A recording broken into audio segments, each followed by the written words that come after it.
Hello everyone, welcome back to our channel nursery to varsity. So पिछली video में हमने ये देखा था कि किस तरह से इंस्टेंट सेगमेंटेशन मॉडल बनाने के लिए जो डेटा प्रिपरेशन होती है वो कैसे करते हैं और क्या क्या स्टेप्स फॉलो करनी होती है। तो अब हमने ये जाना कि किस तरह से हम लेबल मी टूल को यूज़ कर सकते हैं। लेबल मी टूल के को यूज़ करके जो जेसन्स आती है, इंडिविजुअल जेसन्स, उनको कैसे ग्रुप करके एक सिंगल जेसन बनाते हैं, that is also known as a COCO JSON, जो अपन यूज़ करने वाले हैं एक मॉडल में। अब अपन ये सोच सकते हैं कि जब जेसन बन गया, अपने पास डेटा आ गया, तो अब क्या। तो ट्रेनिंग करने से पहले मैं आपको ये सिखाना चाहता हूँ कि किस तरह से हम उस डेटा सेट को लोड कर सकते हैं। लोड करने के बाद कैसे हम विजुलाइज कर पाएँ कि जो अपन ने टैगिंग करी है, जो जिस तरह से डेटा बना है, वो सही बना है या नहीं। तो अभी जैसे स्क्रीन पे आपको दिख रहा होगा एक data loader dot I P Y N B file, that is Jupyter notebook file, notebook basically, वो मैंने क्रिएट करी है। इसमें हम क्या करने वाले हैं, इसमें हम ये करने वाले हैं कि जो भी हमने डेटा पूरा प्रिपेयर करा है, राइट, जो अपने डेटा कैगल से डाउनलोड किया है, so this is annotation file जो अपन ने लिमिटेड डेटा पे बनाई थी, राइट। तो अब ये अपन डेटा यूज़ करेंगे नहीं, अपन यूज़ करेंगे जो अपन ने कैगल से डाउनलोड किया था, और जो big amount of data, the super set और द मेन डेटा सेट आप ऐसा बोल सकते हैं, हम वो यूज़ करने वाले हैं जिसमें एक से ज़्यादा कैरेक्टर्स हैं, BART, Homer, Lisa, Maggi and so on so fourth, right. सबकी अलग अलग पिक्चर्स हैं एंड सबकी एक ही जेसन है, राइट। सो इसको अपन विजुलाइज करेंगे। परफेक्ट। अब इस नोटबुक में देखो, मैं आपको पूरा गो थ्रू करवाता हूँ। सबसे पहले हमने क्या किया है, हमने रजिस्टर कोको इंस्टेंसेस करके एक फंक्शन है, वो हमने कॉल किया है। ये कहाँ रहता है, ये इसमें रहता है, डेटाट्रॉन two dot data dot data sets में। इसमें करना होता है अपन को सिम्स। पहला पैरामीटर होता है एक नेम, कि किस नेम से हम रजिस्टर करना चाहते हैं अपने डेटा सेट को। दूसरा एक एम्प्टी डिक्शनरी, ये वो आर्ग्यूमेंट्स होते हैं जो अपन को रिक्वायर्ड नहीं है। तीसरा रहता है अपनी जो जेसन फाइल है जो पूरी बनती है कोको वाली, उसका पाथ। चौथा रहता है अपनी इमेजेस का है, लाइक अपना डेटा का पड़ा है। तो अब डेटा का पाथ कैसे डालना होता है वो मैं आपको समझाता हूँ। आप जब इसमें जाते हैं इसकी जेसन फाइल, तो यहाँ आप देख सकते हैं जो फाइल नेम है वो कुछ इस कदर है, मार्च सिम्पसन स्लैश पिक। तो हमें उस डायरेक्टरी तक का पाथ देना है जहाँ पर ये फोल्डर हो। तो फोल्डर कौन कौन सी डायरेक्टरी में, आई एम जी में। सो दैट्स वाई हमने आई एम जी तक का पाथ दिया। चलो, तो जब हम इसको चलाएंगे, मैं ऊपर वाले को भी चला देता हूँ। अब जब हम इसको चलाएंगे तो एक अपना रजिस्टर हो चुका है। अब हम इसको रिट्रीव कैसे करेंगे। अब अपन ने इस नाम से इसको रजिस्टर किया था, तो इसी नाम से अपन रिट्रीव कर सकते हैं।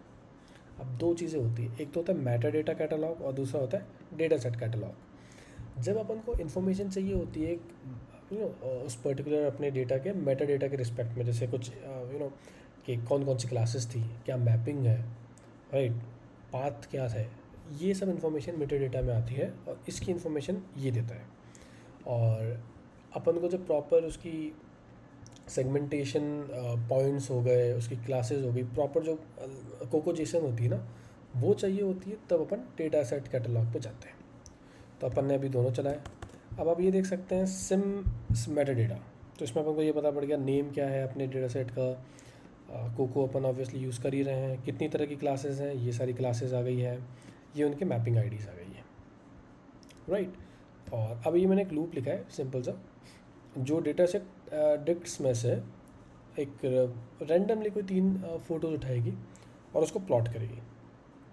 अब आप ये देख सकते हैं प्लॉट में एकदम अच्छी तरह से प्लॉट हुआ है कि जैसे ये इसका पूरा मास्क है इस कैरेक्टर का नाम होमर है और बाउंडिंग बॉक्स आया है। अच्छी तरह से प्लॉट कैसे हुआ। अपने पास ये फंक्शन होता है विजुलाइजर, ये डेटाट्रॉन का ही होता है। We can import it by this module. इसमें से ये क्या करेगा, अपन को देना होता है इमेज, मेटा डेटा पास करना होता है, ठीक है। और उसके बाद एक फंक्शन होता है draw data set dict. Visualiser का ये, इस ऑब्जेक्ट का ये फंक्शन होता है। इसमें अपन पास करेंगे उस पर्टिकुलर सैम्पल की डिक्शनरी। अब जैसे ये तो एक लिस्ट होगी, तो उस लिस्ट में बहुत सारी डिक्शनरीज होगी। मैं आपको खोल के भी दिखा देता हूँ, जैसे ये। तो if you try to print data set dict, so see, ये देखिए इट्स एन एरे, और इस एरे में बहुत सारी लिस्ट है। इसका 0 एलिमेंट प्रिंट करवा के दिखाता हूँ मैं आपको। तो ये पहली इमेज के रिस्पेक्ट में सारी चीज़ें आ गई हैं। ये बॉन्डिंग बॉक्स का मोड है XYWH, which means X coordinate, Y coordinate, width and height. अलग अलग मोड्स होते हैं to calculate that bounding box. ये सेगमेंटेशन पॉइंट्स, ये कैटेगरी आईडी, ये बॉन्डिंग बॉक्स के कोऑर्डिनेट्स, इमेज आईडी, हाइट और विड्थ, राइट। तो ये चीज़ आती है विजुअलाइज़र के पास, और फिर विजुअलाइज़र उसकी इमेज बता देता है। मैंने ये क्यों किया है, ये एक बहुत आगे भी काम आएगा जब आप डिप्लॉयमेंट करेंगे। एक्चुअली होता ये है, अपन जब इमेज रीड करते हैं ना, तो बहुत सारी लाइब्रेरीज RGB एक्सेप्ट करती है, कुछ लाइब्रेरीज BGR पे डील करती है। अब मैटप्लॉटलिब RGB को प्लॉट करती है। अगर अब ऑब्वियसली अपन CV2 में काम करेंगे तो BGR इमेज रीड करेगी। तो अगर मैं अब अपने पास BGR इमेज है, समझिएगा ये बात, अपने पास BGR इमेज है। अब ये अपन यहाँ से विजुअलाइजर में देंगे तो जो इमेज आएगी ना ये वाली, ये भी BGR आएगी। अब मैं BGR को जब प्लॉट करूँगा ना, तो आप देखिए कलर इसके उल्टे हो गए। ये कलर उल्टे क्यों हैं? क्योंकि मैटप्लॉटलिब RGB को एक्सेप्ट करता है। तो ये अब आप समझ गए होंगे ये क्यों करते हैं। इसका मतलब होता है to change the channel, BGR को RGB में कन्वर्ट करना। अब आप देखिए पूरे कलर्स रीस्टोर हो गए। तो इससे अपन को क्या समझ में आया इस नोटबुक से ये समझ में आया कि डेटा सेट को कैसे रीड करते हैं। रीड होने के बाद ये चेक करते हैं कि अपन की जो टैगिंग्स है वो सही हुई है ना, डेटा ढंग से लोड हुआ है, सब कुछ बढ़िया हुआ है, राइट। तो विच दिस आउटपुट कन्फर्म्स कि सब कुछ एकदम अप टू द मार्क हुआ है। अब ये आप इसको ऐसा समझिए कि ये पहला टुकड़ा है ट्रेनिंग का। सबसे पहले डेटा अपन लोड करने वाला है। दूसरा टुकड़ा बोल सकते हैं, पहला तो टैगिंग था, दूसरा टुकड़ा है। अगली वीडियो में हम देखेंगे कि अब डेटा सेट तो लोड हो गया है, तो अब आगे क्या करना है, किस तरह से अपन मॉडल ट्रेन कर सकते हैं, तो हम ये देखने वाले हैं। तो आई होप आपको वीडियो अच्छी लगी। कुछ भी डाउट्स हो आप कमेंट सेक्शन में लिख सकते हैं, और स्क्रीन के सामने आप हमारे हैंडल्स की इन्फॉर्मेशन है, ये सोशल मीडिया हैंडल्स, आप हमें वहाँ पर भी रीच कर सकते हैं। Thank you so much.